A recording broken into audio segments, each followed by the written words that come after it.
Welcome to the Aledo Bearcats Coaches Show podcast from Real Country 92.1 Hank FM. Brought to you by H5 Sports Barn in Aledo. Recorded live every Monday night at 7 from the new Jake's Burgers in Aledo. And now, with Aledo Bearcats head coach Robby Jones, the voice of the Bearcats, Kevin Lonnquist. Crawford will line this up at the 11-yard line, the left footer with a 21-yard field goal. Again, we're expecting Guyer to call timeout. The snap, the kick, on its way, and it is good! And Aledo wins it, 48-45. Game that we all watched together or listened together, kind of had to catch your breath from that one as Aledo walks off Denton Guyer last Friday, 48-45 on a 21-yard field goal from left footer Cole Crawford. I don't know if it gets any better than that for Texas high school football. Hi, everybody. I'm Kevin Lonnquist, the voice of the Bearcats. Pleased to be joined by Aledo's head coach, Robby Jones. And this was a game, ladies and gentlemen, that saw 8 lead changes. And the crazy thing about the last 4.5 to 5 minutes of this game, Coach, was the fact that you all had gone up 45-37. They immediately score on the next play, get the two-pointer to tie it at 45 with 4:07 to play. And then you all have to start what you hope to be the go-ahead drive at your 8-yard line. I want you to take me through, first of all, congratulations on that. All right, thank you. What is that, when you go through a game like that, and it's all stressed on all levels because it's so back and forth, how do you keep your nerves, even though you've been through this, but now as a head coach, how do you just kind of keep your nerves so that that can be reflective on your sideline? Yeah, you just got to be calm. And like you said, we've been through it before. We've had a state championship game where we went on a 5-minute drive to go win the game. And so we've been in that situation before as a coaching staff. So, we can stay calm, and it keeps the kids calm, and keep them confident. So let's talk about that game-winning drive that started at your 8-yard line. I mean, you could have started at your 16-yard line, but you had a penalty to start that possession. So take us through the mindset of you and your offensive staff and how you want to approach that, because that's a pretty long way to go, because even if you have to settle for a field goal, which you did, you still have to get your kicker as close as you can so it can be a makeable attempt. Right, and one of the things we said going into it is, hey, we've got enough time to run the football, so we don't have to throw on every down. We got to mix it up, run the football, get the clock wound down to where, when we do score, they don't have enough time to go score again. So in that stretch, I'm wondering, though, if that second down play that led to the Ray Guillory short run to convert third down might have been the key play of the drive, just putting yourself in a third and manageable position there. Yeah. I mean, that was key right there, and we talked about it on the headset. Hey, we got 4 downs right here, so we don't have to do anything special. We don't have to get it all right here. Just get part of it and make it a manageable third down. So let's talk a little bit about the play after the first down, where the 30-yard pass play from Hoss Haney to Trace Clarkson, who will be joining us here, by the way. We'll have Trace and Jake Gillespie here in the segment of our podcast. But talk about that 30-yard pass play, because at some point in that possession, I have to think you have to get a chunk play to kind of open up the field, to give yourself some more room to maneuver, and then you can be a little bit more aggressive if you want to. Right, and that was a cover 2 beater. They play a lot of cover 2. So, we were looking at, getting a cover 2 beater as far as a pass pattern for us. We got him on a corner route and set us up, in good field position at that point. The way that Hoss Haney managed the clock for the last 4:07, what did you see from him just from an organizational standpoint, leadership standpoint, and then just keeping everybody on track on getting to that point where Cole is out there to kick the game-winning field goal? Yeah, that was Hoss doing Hoss Haney's type stuff. That's things we expect from him as our leader, as our team captain. He's going to guide us, into those situations and take us down the field, and lead us into victory. So 2 seconds to go. You're at the 4-yard line on 4th and goal. Obviously, there's no decision there. I wouldn't think that you want to go ahead and we got to kick the field goal, because if we don't, we're going to overtime and we're going to start at each other's 25. But I don't know if a head coach, because in this case, do you say something to Cole, or do you just walk away on the other side of the field and just let him do his thing? Or how did you approach that with him, if anything? I didn't say a thing to him. He missed the extra point earlier, and he was very hard on himself, and I just went up to him and said, hey, you got to forget that one. You're going to have a bigger kick later on.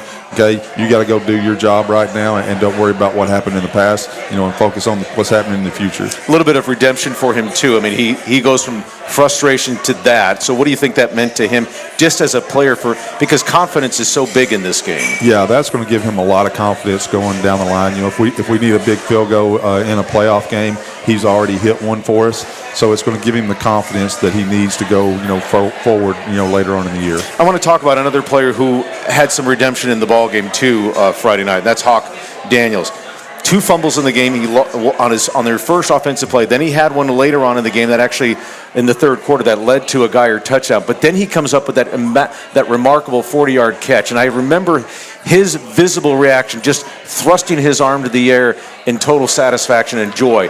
It seemed like it was like a burden, because I'm sure he carried those 2 plays with him for a long time, and then to respond like he did. What did you see from your player on that? Yeah, I mean, he made a play for us, and it wasn't an easy catch that he made. He made a pretty difficult catch, and that's things that we're expecting from him. We're expecting him to be able to take the top off the defense with his speed, and he was able to do that a couple of times in the game. Is that something, though, when a head coach, when players are going through adversity in a game, when you're dealing with emotions, and because whether it's the extreme high of making a great play and having to come back and play the next play, or the other way when you make a terrible play and you have to come back and play the next play, how do you play, if you will, psychiatrist on that to make sure that everyone puts what happened behind them? That's something we talked about, in the game. We knew that there were going to be highs and lows during this game. And, part of the pregame speech was, if something goes wrong, you got to, have a short-term memory loss and forget about it, and think about the next play. And that was something that, I played from my dad, Jerry Jones, and one of the things that he always said was, what's the most important play? The most important play is the next play. All right? Forget about something bad that happened, and focus on your job at hand on the very next play. And that's something that I talked to the kids about pregame, and then we followed up on it. If something did go wrong, like with, Hawk fumbling the football, hey, forget about it. All right, learn from it. Don't make that mistake again, and let's go start making plays. Consider this victory too, Robbie. I mean, this was on the road. I mean, we obviously talked about saw the drama last year at this place last year when you all beat Denton Ryan 35-21. But you all were number 1 in the state in 5A Division I. Here's Guyer, 6A team, ranked number 9 in the state of Texas, according to Dave Campbell's, at the time of this game being played. And they're coming off 4 consecutive appearances in the state semifinals, 3 Division I recruits, and to find a way to beat a program of that caliber, what does that say to you about what this team is, your team is for you? It tells us we got a pretty good football team, and when we start playing clean games where we don't have the penalties, we don't have the turnovers, we don't have mistakes, and we clean some things up, we're going to be a hard team to beat. So let's talk about, not only because of this big game, look at all the other big games that Aledo won during the regular season throughout their history. This is my 18th season covering the Bearcats, but I think about the game down at Lake Travis in 2010. Aledo wins that game 14-10. Jonathan Gray scores with about 6 minutes to go in the mud pit down there at Lake Travis, and you all pull that one out. Noxubee County out of Mississippi in 2015 at Bearcats, at what was then known as Bearcats Stadium. The Bearcats win that game by a score of 10-6. Then there's the first ever game played at McLean Stadium on Baylor University's campus before Baylor ever actually played a game, and Aledo beat Cedar Park by a score of 21-17. That was in 2014. And then there were a couple of impressive wins over Highland Park in 2012 and 2013. So even though this program has won a state record 11 state championships, some of those games not as competitive as others. But when you win games like this, what kind of an adrenaline rush is that? Because you beat a really good opponent on the other side of the field. Yeah, I mean, you feel good afterwards. I felt a lot better this year than I did last year at this point, of course. Right. But it gives the kids the confidence, and it shows them, hey, look, guys, if we do things the way we're supposed to be doing them, we're going to achieve great things. Let's turn our attention toward Justin Northwest, who Aledo will be playing in a game that you can hear here on Hank FM. The pregame show is at 6:30. The kickoff is at 7 o'clock with yours truly, Kyle Hicks, Mercedes Meyer, the Deacon, who is sitting over there to my left. I know Mercedes was here somewhere. I didn't see where she was. And, of course, Hayden Posey, our on-site engineer, will be there as well, taking care of us. But Aledo taking on the Texans out of Northwest. The Bearcats lead this all-time series 6-2. played at Northwest last year, won this game by a score of 49-20. The Texans are 2-0 this year. They've beaten Prosper Rock Hill and McKinney North. They also had their own dramatic win of the season last week as well against McKinney North. Seems like if you've ever, I've followed that history between McKinney North and Northwest. They play back and forth games, and this one was no different as the Texans scored in the final minute to win that game 31-28. Their head coach, Bill Poe, one of the good guys in this game in his 10th season. He's taken Northwest to the postseason in 6 of his first 9 seasons. Let's talk just on the surface. We'll get to their players in just a little bit, but just facing a Bill Poe coach program, what do you expect to see? Oh, they're going to be well coached. I've got a lot of respect for Coach Poe. I remember when his dad was the head coach at McKinney, and Bill was playing for his dad at McKinney. And Bill is a really good football coach. His team's going to be well coached, offensively, defensively. They're going to be disciplined. So it's a challenge for us, to go match that. Okay, their quarterback is Letty Thompson. He's completed 68% of his passes in these first 2 games. I believe you saw him in last year's game because Jake Strong, their then quarterback, who was committed to Texas Tech, was unavailable due to an injury. And then their running back, Sahid Duradore, consecutive 100-yard games to start the season. He's about 132 yards per game. He's averaging more than 7 yards per carry. What do you see on film on both Thompson and Sahid? Thompson's a kid that we've known since he was a little kid. Back when he was young in 3rd, 4th, 5th grade, he was coming to Aledo Bearcat football camp. And he always wore his Green Bay Packers stuff. And he was from Boyd, Texas at the time. So, we've known the name Letty Thompson for a long time. He does a really good job of operating their offense. And then the running back, and I'm not going to attempt to say his name, number 21, but he's a really strong runner. And basically, that's, to me, the best part of their offense is him running the football. Yeah, it seems like just looking at their stats that they've made an attempt that they're going to establish their running game. So obviously with your defensive front and your linebackers, what's going to be key to making sure that you all at least limit what they can do on that part of their offense? We got to make sure we stay gap sound. We gave up a couple of runs last week to Guyer where somebody got out of their gap.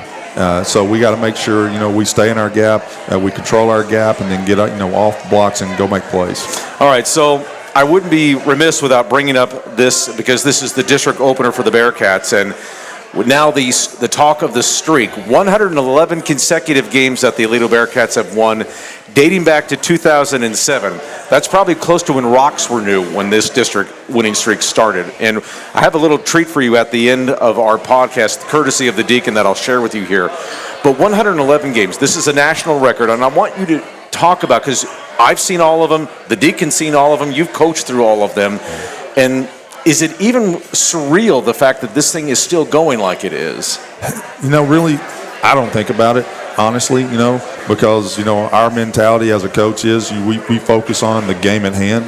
We don't think about the 111 that we won in a row before this game. Our goal is to win this game, and so, it's a neat deal. It's neat, to talk about and say, hey, look, we got this many, winning, games in a row in district, but to be honest, the main focus of us is, Northwest and winning this game in hand. And that's probably why you have this streak, is because of keeping your players focused on, if you will, to use the cliche, one at a time. Because if you don't, it's kind of like we can't worry about Azle, we can't worry about Denton Ryan, we can't worry about Burleson Centennial in October. We got to worry about Northwest. Yeah, and that's the goal. Every week, is to get the victory. Our goal is to go undefeated, but, it's one game at a time. And coaches are starting to use that phrase, we got to go 1-0 this week. Is that pretty much something similar to what you use? Yeah, we talk about that all the time. Hey, we got to, 1-0 this week. Go win Monday, go win Tuesday, go, win Wednesday, as far as practice is concerned. And I want to ask you a little bit about winning on Monday, Tuesday, and Wednesday. How do you define what means 1-0 on each of those days? It's effort. It's executing the game plan. Monday is going to be, hey, we're installing, so we're not expecting things to be perfect. Tuesday, we want to see things getting a little bit better, as far as execution of the game plan.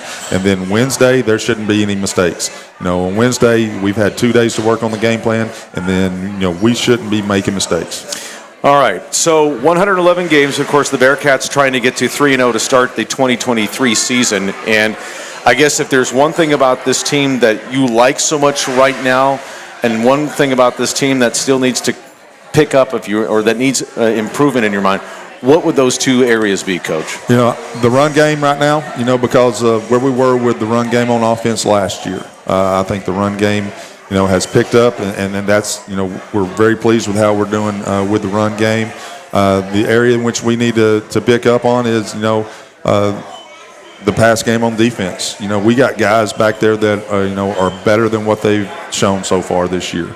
And, we're expecting them to rally up, and get better, and I think they will. All right, Robbie, thanks so much for the time. Head coach Robby Jones joining us here in this first segment here at Jake's. We want to remind you here that Jake's could be a great opportunity for any alumni group to maybe watch their favorite universities play on a given weekend Saturday. I mean, the college football season just began this past week. A ton of games that were played, and there's 31 televisions between the inside and the patio that's directly behind me. So if you all ever want to even if it's not an alumni group, and if you all just want to come out and watch Saturday college football, because all these games are going to kick off at 11 o'clock, and then you've got all the way into the evening. We know we've got the big one on 6 o'clock on Saturday night when Texas visits Tuscaloosa to take on the University of Alabama.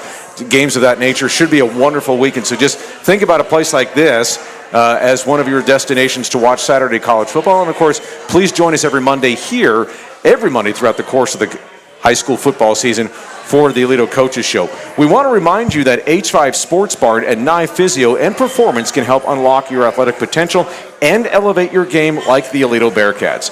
With expert sports physical therapy, tailored recovery plans, and top-notch sports performance training. H5 Sports Barn, proud supporters of the Aledo Bearcats.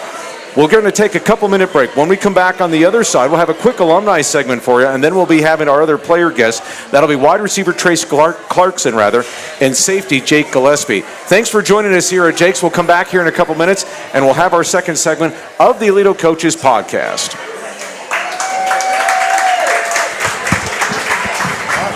Welcome you back to the second segment of the Aledo Coaches Show here at Jake's on 1187. The new location of Jake's is it just opened up on August 18th. I'm the voice of the Bearcats, Kevin Lonnquist. Happy to have you with us. Don't forget, this show will be airing throughout the course of the 2023 high school football season. We'll be featuring two segments. The first one with head coach Robby Jones, and then our second segment will be with featured Aledo players. Also, as we get deeper into the fall sports, we might have our volleyball coaches on, Claire Day, Mike Pinkerton, the cross-country coach, as they get deeper into their season, ready to compete for district and regional championships, things of that nature. So we look forward to bringing you more and more coverage of the Bearcats as the 2023 season unfolds. Don't forget, the Bearcats will continue their season. The district opener is this coming Friday evening, and we're finally going to play at the scheduled time that we thought we were going to play. We're 7 o'clock kickoff when the Bearcats take on the Northwest Texans out of Justin. Both teams are at 2-0. 6:30 is the pregame show on 92.1 Hank FM. I want to begin this second segment with a little bit of an Aledo Athletics alumni update. Had a chance to go watch the Rangers take on the Minnesota Twins Sunday afternoon at Globe Life Field. Cody Bradford picks up his third major league win as he got the win last night or yesterday afternoon, pitching the ninth inning. He looked really good. Picked up a couple of strikeouts in that Rangers 6-5 walk-off victory. Then a couple of college players, JoJo Earl, the great athlete, as we all saw him at Aledo, who was at Alabama previously, hit the transfer portal, is now at TCU, made his debut this past Saturday against Colorado, one catch for 16 yards. And then Jace McClellan, the running back, who is still at Alabama, had a 20-yard run, also had a touchdown run in the Crimson Tide's victory against Middle Tennessee State. Okay, so here we go with our second segment here as we are pleased to introduce, and we want to give a big warm welcome to wide receiver Trace Clarkson and safety Jake Gillespie. Everyone give it up for them. All right, guys, nice to have you with us. Okay, so Trace, the story about him, if you don't know it about, he tore his ACL right before, I think it was spring ball of last year, 2022, missed all of the 2022 season. Jake, of course, is the son of TCU defensive coordinator Joe Gillespie. And so, guys, let's just start with Friday night's game and the range of emotions that you're going through. If you didn't hear, 8 lead changes in that ball game. And I want to talk a little bit about just the emotions that you're going through when a game that's so back and forth like this and how you have to keep that under control. I'm going to start with you, Jake, because obviously you all had just taken the lead 45-37, then boom, they tied on the next play. So just how was this game to navigate through emotionally? Well, I thought it was good. Going back to Longview last year, being down 11 points, being down 14-3 going into halftime, I think most of the team coming back, we were ready. and we knew how to keep our minds right in a dogfight like that. And then, Trace, how about for you? You know, going into that game, I was a little nervous because it was my first big game of the year probably. And then we were just trying to stay calm on the offensive side because it was a back-and-forth game, not to worry too much. And so we were just going out there just play normal football. You make the big catch in that game-winning possession of 30 yards. The Bearcats had just gotten a first down at the 19-yard line, and then Haas finds you for 30 yards on that. Just take us through the pattern, what you saw there, how you're able to come down with the catch, because it was a really heck of a great catch. You know, I just before that play, I was looking at the DB, and he was lined up inside of me, so I was just going to stick him with the post route and just burn him over the top. And me and Haas, we have that chemistry, and so he knows what he's expecting from me, and I know what I'm going to expect from him. And so he's just going to throw it up, and he knew I was going to make a play, and I was going to make a play for him. And for you, before I get into that, let's talk a little bit about the sideline chatter right before Cole Crawford's field goal, okay? It's tense enough as it is. And I mean, this is we're going to win this game or we're going to go to overtime type of situation here. So just talk about how you all kind of have to navigate through those emotions of saying, okay, if he makes it, we can celebrate it. If he doesn't, then we got to go play defense or we got to get back on offense. Let's start with you, Jake, and just how you kind of watch that situation unfold. I really think either way, if he would have missed it, then I think we were ready, and I knew we were going to win that ball game anyway, but we all trusted him and knew he was going to make that field goal. And then for you, Trace? Basically what Jake said, we trust Cole.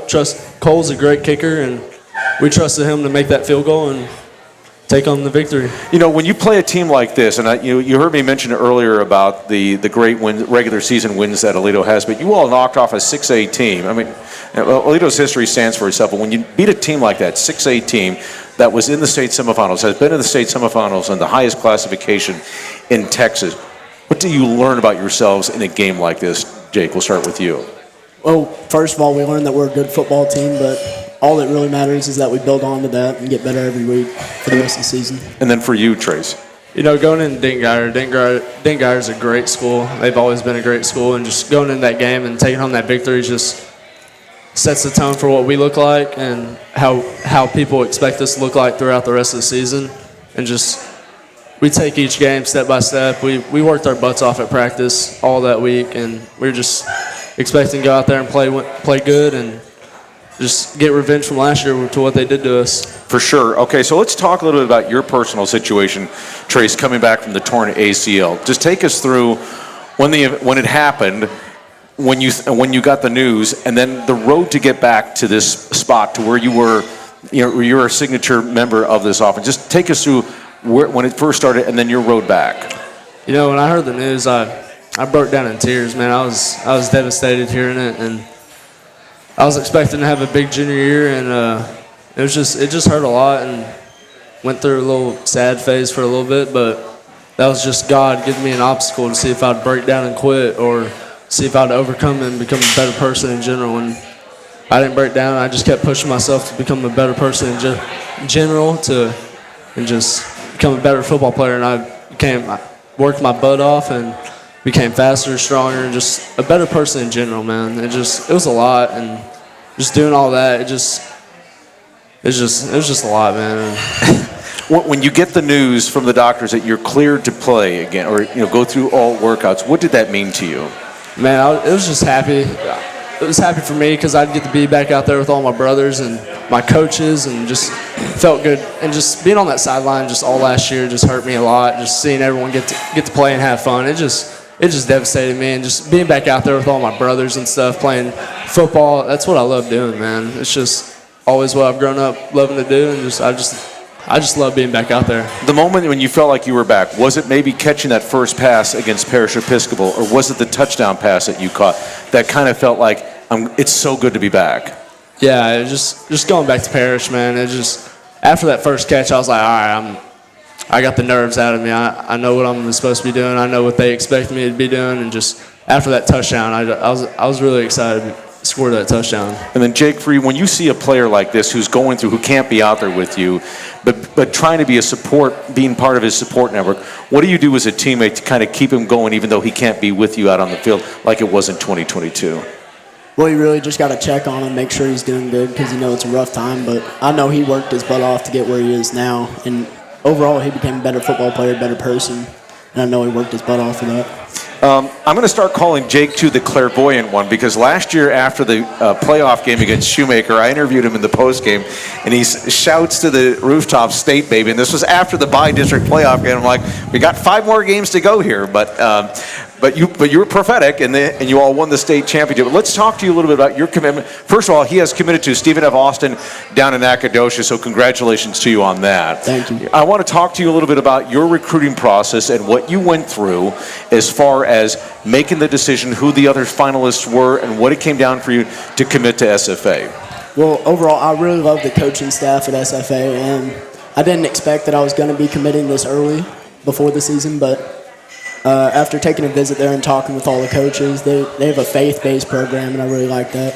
So I knew that was the right fit for me. So do they look at you as a safety? Did they look at you as an outside linebacker? Or how do they see you fitting into their defense when you get there? It's more of a nickel safety hybrid, so I can fit down in the box and I can come off the edge but still have all the pass responsibilities. Okay, so you're also a punt returner, the primary punt returner on this team, and that's a difficult responsibility because you're going to be catching a football that's coming in about 30 yards distance-wise, and it's going to be coming down at a high angle, and you've got this mass of humanity coming at you. So you kind of have to. How do you keep your eye on the ball, but knowing I'm kind of leaving myself defenseless here, and I've got to figure out how to that I got to catch this thing first, and then I can take off and run with it. Well, it takes a little bit of nuts. I mean, you can't see the guys coming at you, and you just got to trust your blockers that they're going to do their job, and when you get the ball, just go.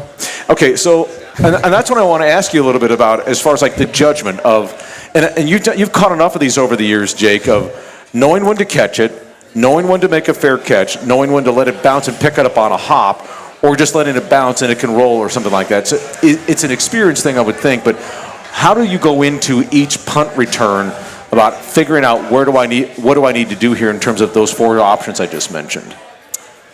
Well, just kind of figure that out after he punts it. You don't really know until that happens, and you just got to base it off your instincts. And then let's talk a little bit about, getting ready for Justin Northwest this week. They're 2-0, you all are 2-0. As you were looking at them on tape, Trace, let's start with you about what you see on them from a defensive standpoint, because I'm sure you're probably going to get a lot of attention. He's the leading receiver on this team with, I think, 13 receptions to this point of the season, about 175 or 150 yards so far. But let's just talk a little bit about as far as like what you see from them and what's going to be the challenge on defense. We're not going to take any team for granted.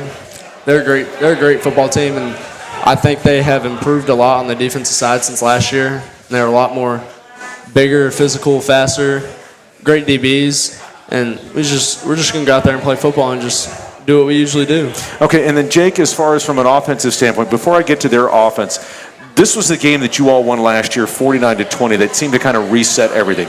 You got some turnovers early, took advantage of those, jumped out to the big lead. What did that mean, though, at least for like putting Parrish and Guyer behind you after you all won that game last year? What did that win against Northwest do last year for you guys for the rest of the season? I think it really woke us up and made us realize that we're a good team and we're a lot better than we had been playing the first 2 games. And that from then on, we just started getting better every week and then ended up with state. Okay, and so let's talk about what they are on offense, of course. They have a pretty good offense. Their quarterback's thrown for completed 68% of his passes. Great running game. What do you see on them, and what's going to be the challenge for you all on defense? Well, I think they do have a great offense, and I think they've improved a lot from last year. And defensively, I think we need to just do our jobs, and if we do our jobs, we get the job done. What are the the goal for this program is to win a state championship, 11 in this program's history. But when you play for a program like this, and you go through the day in and day out, do you try to recognize for what it is, or do you just try to just be a regular player, day in and day out, not let the attention of being a Aledo Bearcat get to you because of all the attention that comes to this program? You have to take it one day at a time, 1 week at a time, 1 game at a time, because if you don't take it one day at a time and you just think about state, maybe you get lost along the way and you don't get to state. So. And then what about for you, Trace? Just going back to what Jake said, just take each game, take each practice step by step, and don't overthink about state, and just take each game just as one game. And this streak, I'm sure you guys have heard about this streak, 111 games, and the coaches have impressed upon you making sure that that's not part of your thinking. But, you guys hear it. You know that it's out there. Is it something to easily ignore, compartmentalize, or how have you guys reacted to that because of where this began and that it's still going? I'll start with you, Jay. I mean, it's always been there, but the streak is the streak, and you just got to take it one game at a time. I mean, if we just do our jobs, we'll get the job done, but we're not worrying about losing the streak. We're worrying about winning ball games. All right, and then for you, Trace. Yeah, what Jake was saying, we're not really worried about the streak. I mean, it's a great streak. It's awesome because most schools don't have that type of streak, and we're not really worried about that. We're just worried about playing good football and just taking each game step by step and playing. And if we play good, we'll keep the streak alive. All right, sounds good. Ladies and gentlemen, this is Jake Gillespie. He's the starting safety and punt returner for the Aledo Bearcats. This is Trace Clarkson, senior wide receiver, one of the leading receivers for the Bearcats. Give it up for them tonight. Thank you all for joining us.